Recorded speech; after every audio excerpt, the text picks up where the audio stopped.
காலத்தில் there used to be a man called Angulimal. Angulina கட்டை விரல். So whoever goes, he will cut their கட்டை விரல் and put மாலை. அதான் அங்குலி மாலை, கட்டை விரல் மாலைன்னு. புத்தர் அந்த பக்கம் போகிறாரு. எல்லோரும் சொல்கிறாங்க, சாமி போகாதீங்க, ரொம்ப மோசமான ஒரு ஆள் இருக்கான், அவங்கள சாப்பிட்ருவான் அப்படின்னு. பரவாயில்ல, ஒரு டாக்டருக்கு பேஷண்ட்டு தானே வேணும். நான் ஒரு மகான், எனக்கு இந்த மாதிரி ஆளுங்களை தான் பார்க்கணும், நல்லவனை பார்த்து எனக்கு என்ன ஆகணும்ன்ட்டு வந்த உடனே சாப்பிட்லான்னு அவன் ரெடியாக இருக்கான். கொஞ்ச நேரம் கழித்து உன் கண்ணை பார்த்தா என்னால் ஒன்றுமே பண்ண முடியல அப்படின்றான். அதுக்கு இவர் கேட்குறாரு, நீ இதெல்லாம் ஏன்பா பண்ணுறேன்னு. என் குடும்பத்தை காப்பாற்றுறதுக்கு இதுதான் தெரியும்ன்றான். வால்மீகி இதையே தான் சொல்லுவான். Every one will have a லேம் excuse for doing R behaving in the way they want. Ratnakaran என்ற கொள்ளைக்காரங்கிட்ட நாரதர் போய் கேட்குறாரு, ஏன்டா கொள்ளடிக்கிறேன்னு. என் குடும்பத்தை காப்பாற்றுறேன்னா, இந்த பாவத்தில் அவங்க பங்கு வாங்குறாங்களான்னு போய் கேளுன்ட்டு கேட்டால் அவங்க சொல்கிறாங்க, இல்லை நீ எனக்கு சோறு போடணும், நீ குடும்ப தலைவன்னு. அப்போ அவன் சாமி என்னை காப்பாற்றுங்கன்றான்.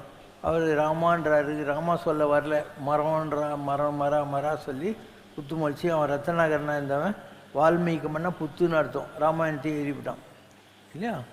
அந்த மாதிரி இந்த அங்குலிமால்னா அவர் கூப்பிட்றாரு, நான் உனக்கு ராஜா கிட்ட சொல்லி மன்னிப்பு வாங்கி கொடுக்குறேன் வா அப்படின்னு. ராஜாவாவது என்ன மன்னிக்கிறதாவதுன்றான், நீ வா என் கூட.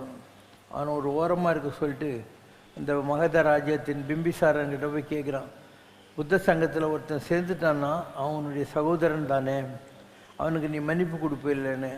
ஆமாம் அப்படின்னா. இவனுக்கு தான் அவன் கட்சி எடுத்துன்னு அடிக்க வர்றான். இப்போ தானே சொன்னேன், புத்த மதத்தில் யார் சேர்ந்தாலையும் அவன் சங்கம் சரணம் கச்சாமி, புத்தம் சரணம் கச்சாமி, தர்மம் சரணம் கச்சாமி, அதனால் அவனை மன்னிக்கணும்னு. சரின்றான். அவனை கூப்பிட்டு மொட்டை போட்டு கையில் ஒரு பிச்சை பாத்திரத்தை கொடுத்து ஒரு காவி வஸ்திரத்தை கொடுத்து வாயன் கூட பிச்சை எடுக்கிறதுக்குன்னு கூட்டின்னு போகிறார்.